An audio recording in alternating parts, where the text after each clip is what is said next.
Welcome to the Robert Hunt Financial Market Update. It's your host, Robert Hunt. Where I look at the week's financial news that can be a bit confusing, misleading, and take you, of course, help to make it actionable, understandable, and clear. What a week. What a show. Incredible articles. Some of the best I've ever found. Thank you to my producers, director, all the stagehands.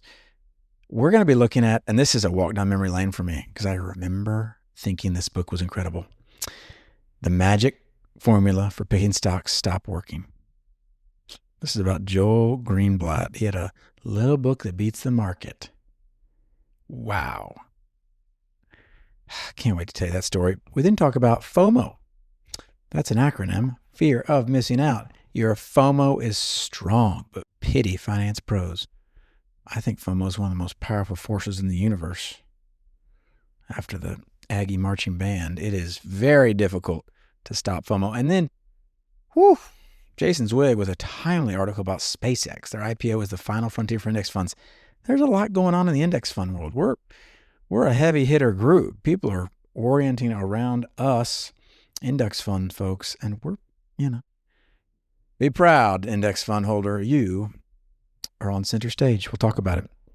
Let's go back to this article. The Magic Formula for Picking Stop Working. So I just have to tell you, and if you've ever heard of this book, you've seen it. So there is, and by the way, this is a whole series of books, the Little Book series, because Mr. Jack Bogle, our hero, wrote The Little Book of Common Sense Investing. It was sold right next to this book, The Little Book That Beats the Market. Both books were in sharp disagreement about what to do with your money, and isn't that the case? So Mr. Joel Greenblatt, famous value investor, and now value investors, these are folks akin to Warren Buffett who look at the cash flows of a company and try to buy those cash flows inexpensively. So typically old, stodgy companies, value companies, not growth. They wouldn't be putting money in Anthropic or SpaceX or OpenAI. Well, it stopped working. The Little Book That Beats the Market. And I'll tell you, I remember being in a meeting. Now, I might have been, I guess I'm 20 years old, and I'm talking to financial professionals, and I tell them, hey, guys, have you heard about this book? This guy did it. There's just a little book, and it was a little bitty book, and it tells you how to beat the market. And wouldn't you know it, one of the finance professionals who worked at a large bank, wonderful man, he said, you know what? I've actually bought the book, and I'm trading my own money on it.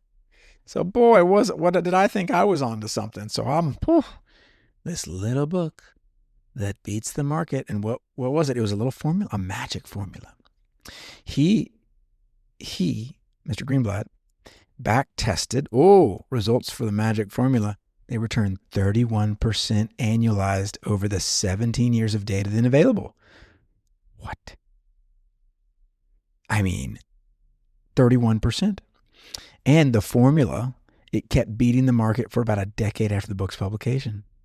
So this formula, secret formula, it wasn't secret, he told it to you, but special formula, it's rolling 5-year premium versus an S&P 500 index fund has been negative since 2016. This is according to a Alexander Hubert, a postdoctoral finance researcher at Stockholm University. Now this gentleman, this professor, has all sorts of reasons why it didn't work. And basically strategies coming out of favor. But Greenblatt, whose firm Gotham Funds didn't respond to messages, he has written and spoken about the likelihood of trailing the market for years. Not this many years, not a decade. I have learned so much by reading people like Mr. Greenblatt, believing his philosophies, and then coming back to the tried and true. I actually think it's almost a prerequisite to ensuring you don't get taken off course in the future by the formula du jour. Because guess what? These formulas, what I didn't realize when I first picked up this book and I read it, I think, what? How simple could it be? 31% annualized over 17. This is incredible. Who are these Luddites in these index funds? And then I pick up Bogle's book, The Little Book of Common Sense Investing.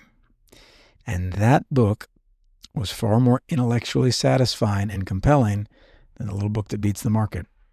And it was because its truths were flying at a higher altitude. So this Greenblatt was, hey, use this formula, pick stocks that hit these criteria, you'll do better. But of course, you got to scratch your head and go, wait a second, wait, just a second. If that's such a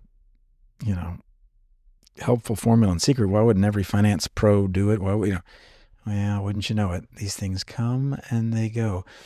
But I will say this again. You would be the exception if you simply, great, index funds, I'll do it, and you never dug into the hypotheses presented by the Joel Greenblatts of the world.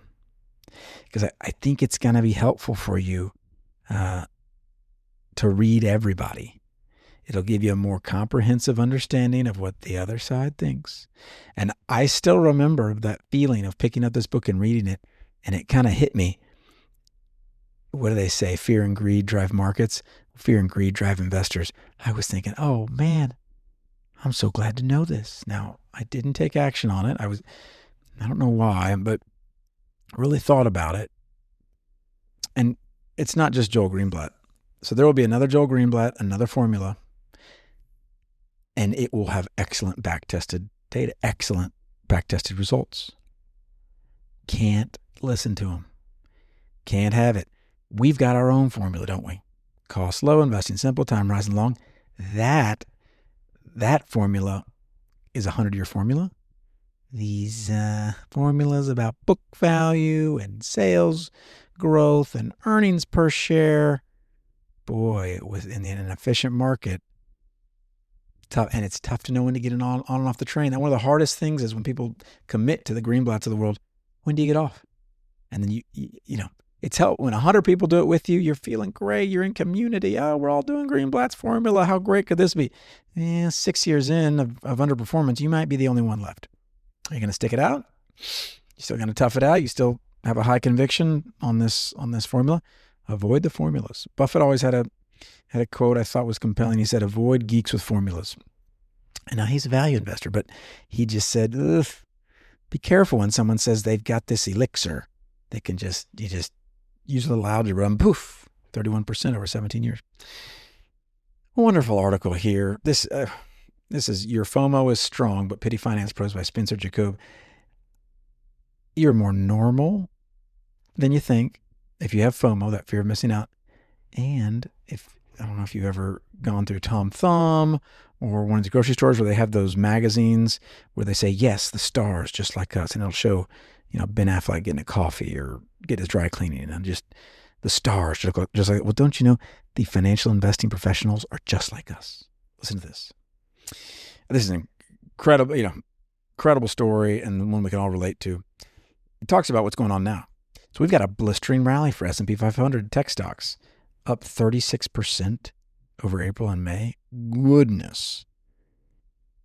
The total index has achieved a 6.3% return. Only a dozen companies were responsible for 12.2 percentage points of those gains. Whew. So what's that telling you? There are a few tech stocks that are pushing the last couple of months. Whatever, so be it. Listen to this. This is a professional. The AI train is moving forward, said one strategist at a major asset manager in a journal story published Sunday. You don't necessarily want to try to stop it or sit on the sidelines. Did you hear that? Other buy-side strategists interviewed expect mild unease of the market's recent pace, yet also predicted more gains.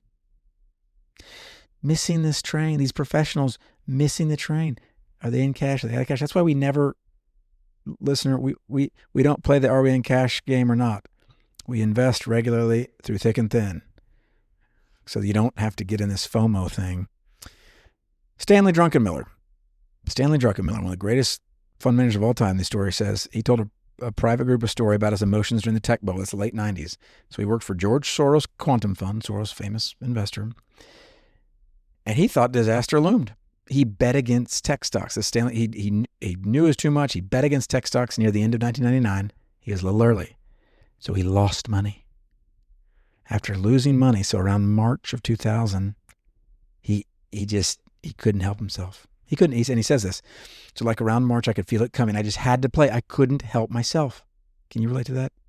And 3 times the same week, I pick up don't do it. Anyway, he picks up the phone finally. That's when they used to pick up the phone. and he says he missed the top by about an hour. He bought $6 billion with a B worth of tech stocks in 6 weeks. He had left Soros and he had lost $3 billion in that one play. Are you listening to that? This is one of the greatest to ever do it. Stanley Druckenmiller. He shorts tech stocks rightly in hindsight, understanding they were overvalued and due for correction. This is why shorting stocks, betting on them falling is so brutal. You can be right. If your timing's off, you're still toast. His timing was off. He was toast. So, and then he just can't handle it because he sees all these peers making easy money, going long. These just silly people going long. He couldn't help himself. So what do we do to guard against this risk on, risk off, FOMO, shorting, long? It's what I said earlier. Just invest regularly. Don't even put the joystick in your hands. I don't. I know I'm no good at market timing or individual stock selection. No good at it. Like doing it. Tons of fun. I confess that to clients all the time. Gee whiz, how much fun is stock picking? It's a ton of fun. It's just not profitable. How much fun is timing the market? That's actually a lot of fun. Just a great way to lose money. So put yourself in a position where you just have rigid rules. Hey, I'm going to invest every January. Or if you got a 401k, I'm going to invest the paycheck. Or don't even look. And this is where people might think Robert Hunt's a little crazy. I don't even want to look at the data because of how much I don't trust myself to interpret it and then act on it. I still go back to this. In 2012, I thought stock market was overpriced. Thought it was a dead cat bounce or coming off 09. The market went up just a little bit. Oh, forget it. But rules kept me going. Otherwise, my instincts would have betrayed me, which is what they usually do in investing. You'd think I'd be better. I'm not. I should just set up rules. And in final article, SpaceX. Oh, don't we all wish we had been an early stage investor in SpaceX? So this is not in the article, but some of these early numbers. Oh, these early employees, it's fantastical the amount of money they will make on this IPO. We should be happy for them. They went to work for a rocket company that had its first 2 launches fail, maybe 3, I forget. So took a bunch of risk. They'll do very well. But as the index fund investor, we're always the last to eat on the buffet line. Don't you know that? When people ask you, oh, what do index fund investors do? We go last. That's what we do. We go last. We clean up for everybody. We are the final frontier. When people start companies, they think, boy, I can't wait to just dump this on those index fund guys. Well, here we are. We're waiting. We've got OpenAI, Anthropic, SpaceX, all coming for us. We're doing our best just to live an others-oriented investing life. But listen to this. I believe it or else, I was getting a little nervous myself. Are these IPOs just going to absolutely inflate the indices with these? It is a tough thing to watch. I'll confess, I would have much rather SpaceX IPO at a $10 billion valuation on the run up to $1.75 trillion, which is what they expect to go off of. Anthropic, same deal, which is at about $1 trillion. OpenAI. I would have loved it if they had gone public at $5 billion. Like NVIDIA in 1999 goes public. Boy, we got to, do all that. Even Google, 20 so years ago. Man, wasn't that nice that they IPO'd and we got to participate as index fund investors? Well, here we go.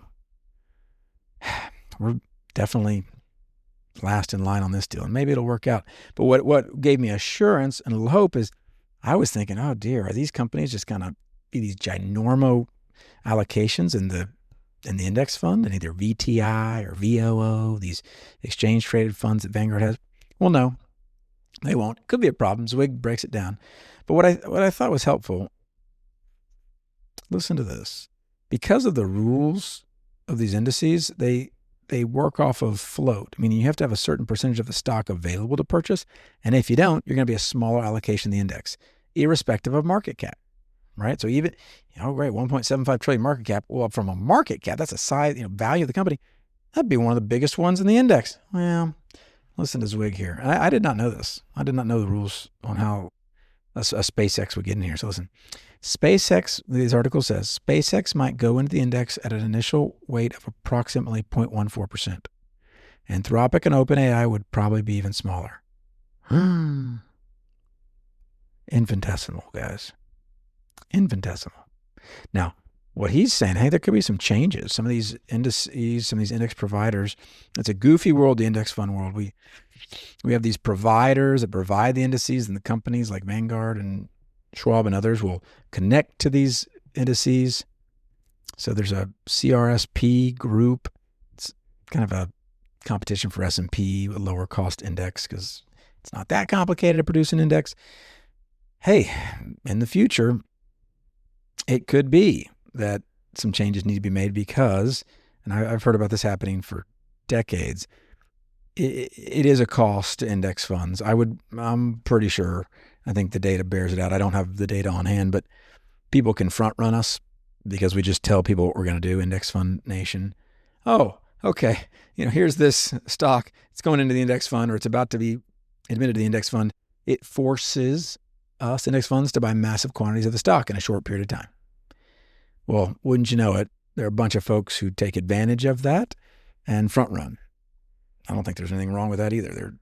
They are noticing that a big buyer has to come to the market, and they are purchasing the stock and selling it back. But that's something that I think long term, and this article talks about it, that, it's not great. It's an extra cost. It doesn't show up in the expense ratio, but for these index funds, it's not ideal. I don't,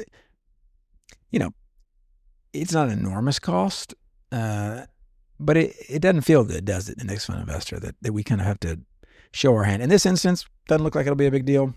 These are really small allocations and the particularities with, how much float is available, what percent, it can be voted, and the unique nature of, I guess, all three of these companies mean, hey, there's not going to be that big an allocation, but that could change. So what an exciting time to be an index fund investor. What an exciting time to be an investor.